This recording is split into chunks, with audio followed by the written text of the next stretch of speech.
बिस्मिल्लाहिर्रहमानिर्रहीम अस्सलाम वालेकुम। आज मैं आपके साथ डबल लेयर में पेप्लम की कटिंग और स्टिचिंग शेयर करूँगी। इसके लिए मैंने ये पॉली कैमरिक का फैब्रिक लिया है, ठीक है, विंटर फैब्रिक है ये। और इस पेप्लम के लिए टोटल जो मैंने फैब्रिक लिया 2.5 मीटर एक शर्ट का फैब्रिक है, तो उसी में आपको मैं पेप्लम बनाना बताऊंगी। अब ये मैंने 4 फोल्ड में फैब्रिक को फोल्ड कर लिए, टॉप पार्ट मैंने कटिंग कर लिया। इसकी जो लेंथ रखी है मैंने वो 15 इंच रखी है। आप अपने साइज़ के अकॉर्डिंग टू रखिएगा। मैंने इसकी जो इस तरह से लेंथ रखी 15 इंच रखी है। इसके बाद जो शोल्डर है वो 7.5 इंच पे मार्किंग लगाऊंगी तीरे का। इसके बाद जो आर्म होल की लाइन लगानी वो भी मैंने 7.5 इंच पे लगाऊंगी। और इस तरह से फिर मैं लाइन ड्रा कर लूँगी दोनों साइड पे। ठीक है, इस तरह से लाइन ड्रा करने के बाद अब जो मैं चेस्ट की मेजरमेंट करूँगी, यहाँ पे मैं मार्किंग करूँगी 9.5 पे, इस तरह से मार्किंग कर लूँगी। इसके बाद इसके लाइन के अंदर वाली जो आर्म होल की लाइन है, इस लाइन के अंदर वाली साइड पे 1.25 इंच के मार्जिन से मार्किंग करते हुए तिरछी लाइन ड्रा कर लूँगी। इस साइड पे मैं 8.5 इंच पे कमर की जो मार्किंग है वेस्ट की 8.5 इंच रखूँगी। इस तरह से दोनों निशानों को मिलाते हुए मैं तिरछी लाइन ड्रा कर लूँगी। इसके बाद आर्म होल की इस तरह से राउंड में शेप दूंगी आर्म होल को। और यहाँ से मैं जो गला रखना है 3 इंच के मार्जिन से इस तरह से मार्किंग करूँगी। इस साइड से मैं एक तिरछी लाइन ड्रा कर लूँगी। ठीक है, यहाँ से 1 इंच के मार्जिन से मैं एक निशान लगाऊंगी। जो टॉप पार्ट की जो बॉटम वाली साइड है, इस साइड से हल्की से मैं राउंड शेप दूंगी। और इसके बाद इस तरह से मैं इसे कटिंग करना शुरू करूँगी, लेकिन जो आप कटिंग करूँगी वो सिलाई का मार्जिन रखते हुए कटिंग करूँगी। तो इस तरह से मैं इसे कटिंग करना शुरू करूँ। जब तक मैं इसे कटिंग कर रही हूँ, अगर आप नए तो मेरे चैनल को प्लीज़ ज़रूर सब्सक्राइब कीजिएगा, वीडियो को भी ज़रूर लाइक और शेयर कीजिएगा। और कमेंट्स में भी अपनी अच्छी सी राय ज़रूर दीजिएगा। इस तरह से जो बैक साइड का आर्म होल है वो सेंटर से मैं 1.25 इंच के मार्जिन एक्स्ट्रा रखते हुए इस तरह से कटिंग कर लूँगी। और इस साइड से भी मैं इसी तरह से इसे कटिंग करूँगी। ठीक है, सिलाई का मार्जिन रखते हुए इसे कटिंग करना है।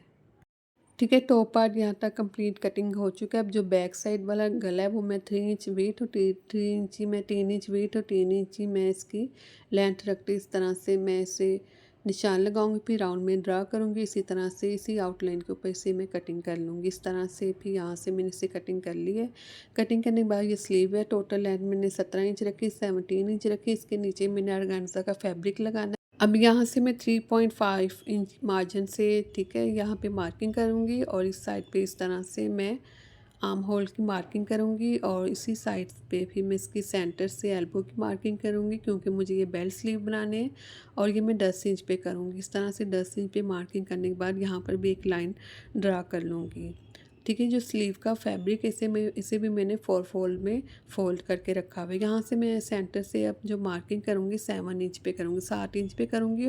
और जो बॉर्डर रखना है वो 7.5 इंच रखना है। और यहाँ पे मार्किंग करने के बाद निशानों को इस तरह से मिलाते हुए मैं लाइन ड्रा कर लूँगी।